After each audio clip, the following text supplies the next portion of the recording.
মাৰ্ঘেৰিটাত বীৰ লাচিত সেনা অসমৰ অৱস্থান ধৰ্মঘট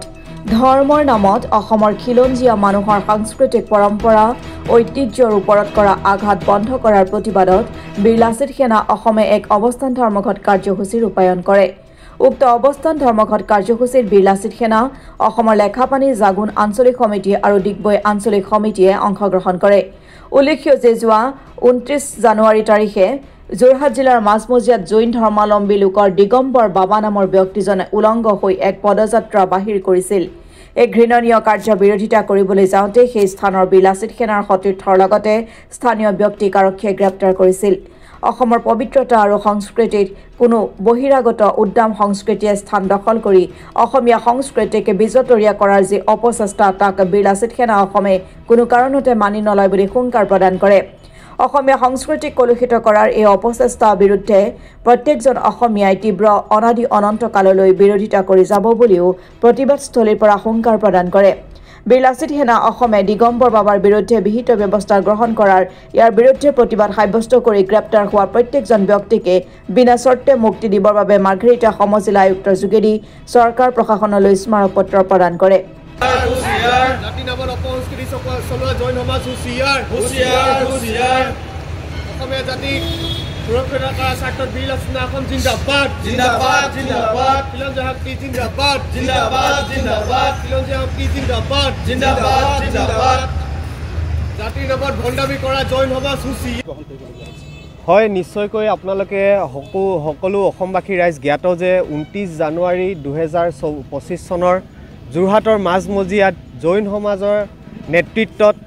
দিগম্বৰ বাবাৰ নামৰ এজন বাবাক লৈ তেওঁলোকে উলংগভাৱে তাত শোভাযাত্ৰা সাব্যস্ত কৰে। সেই শোভাযাত্ৰাক বিৰোধিতা কৰি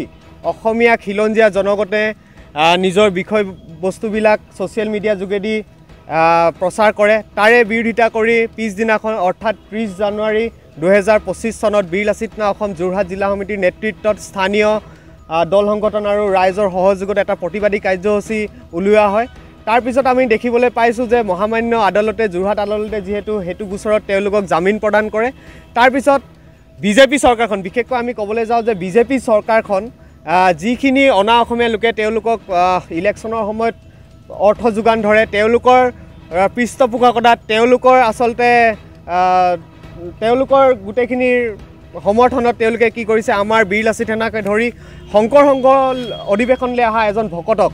আমাৰ দুজন সভাপতি আৰু সচিব লগতে শংকৰ সংঘৰ লগত জড়িত এজন ভকতক আৰু 4জন সতীৰ্থক ইতিমধ্যে 2024 চনৰ লতাশিল থানা এটা ভুৱা গোচৰত আটক কৰি তেওঁলোকক কাৰাগাৰলৈ নিক্ষেপ কৰিছে। ইয়াৰ অৱস্থান ধৰ্মঘট কাৰ্যসূচীটো ইতিমধ্যে আমাৰ কেন্দ্ৰীয় সমিতিয়ে নিৰ্দেশ কৰিছে। সেইবাবে আমাৰ প্ৰতিখন আঞ্চলিক সমিতিয়ে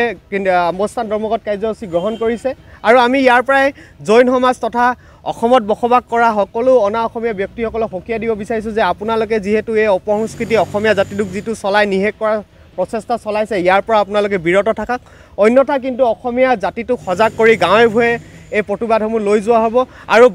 সকলো অনা অসমীয়া জাতি, বিশেষকৈ যিসকলে বলববৰ নামত ক'ৰবাত কেতিয়াবা ছট পূজাৰ নামত ক'ৰবাত কেতিয়াবা দিগম্বৰ বাবাৰ নামত যি অসমীয়া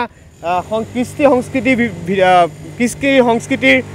বিৰুদ্ধে যিটো ষড়যন্ত্ৰ কৰিবলৈ চেষ্টা কৰিছে, এই চৰকাৰখনৰ লগত মিলি এই কথাষাক আমি বিৰোধিতা কৰিছোঁ আৰু নকৰিবলৈ সকীয়াই দিছোঁ। যদি তেওঁলোকে এনেকুৱা কাৰ্য দুনাই কৰে তেনেহ'লে কিন্তু এটা ডাঙৰ প্ৰতিবাদী কাৰ্যসূচী ইতিমধ্যে আমি গাঁৱে ভূঞে লৈ গৈ সজাগতা সৃষ্টি কৰিম, লগতে এটা প্ৰতিবাদী কাৰ্যসূচী তেওঁলোকৰ বিৰুদ্ধে আমি গ্ৰহণ কৰিম। যোৱা 29 জানুৱাৰী তাৰিখে যি যোৰহাটৰ মাজমজিয়াত জৈন ধৰ্মাৱলম্বী লোকসকলৰ নেতৃত্বত যি দিগম্বৰ বাবা নামৰ যি ধৰ্মৰ নামত উলংগ নৃত্য কৰি উলংগ প্ৰতিবাদী কাৰ্যসূচী উলংগ শোভাযাত্ৰা কৰি পদযাত্ৰা কৰি যি অসমীয়া সংস্কৃতিক যি কালিমা সনাৰ অপচেষ্টা তেওঁলোকে চলালে, তাক আমি এই অৱস্থান ধৰ্মঘট অৱস্থাৰ পৰাই স্থলৰ পৰাই স্থানৰ পৰাই আমি তীব্ৰ গৰিহণা দিছোঁ। আচলতে যি সময়ত এইখন চৰকাৰে জাতি মাতি ৰক্ষা কৰাৰ কথা কয়, আমাৰ সংস্কৃতি জীয়াই ৰখাৰ কথা কয়, সেইখন চৰকাৰে কিন্তু বৰ্তমান সময়ত আমি দেখিবলৈ পাইছোঁ যে সেই নাগপুৰৰ যি নেতৃত্বত তেওঁলোকে তৈলমৰ্দন কৰি নাগপুৰৰ নেতৃত্বত তেখেতলোকে যি অসমত ৰাজশাসন চলাই আছে অসমীয়া জাতি কৃষ্টি সংস্কৃতি ৰখাৰ সময় বুলি কৈ একপক্ষে দেখাইছে যে অসমৰ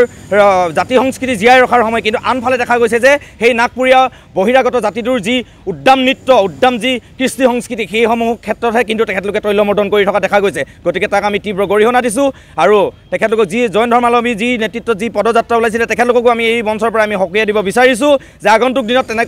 এনেকুৱা ধৰণৰ তেখেতলোকে এনেকুৱা কাৰ্যসূচীৰ পৰা বিৰত থাকক অন্যথা কিন্তু বহুত ডাঙৰ এটা প্ৰতিবাদী কাৰ্যসূচী তেখেতলোকে সন্মুখীন হ'ব লাগিব আৰু অসমীয়া জাতিক যি অপচেষ্টা কৰাৰ অসমীয়া জাতিক অসমীয়া সংস্কৃতিক যি তেখেতলোকে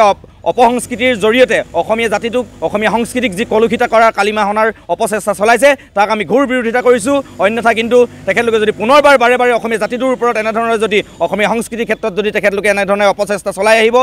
অসমীয়া জাতিটোক যদি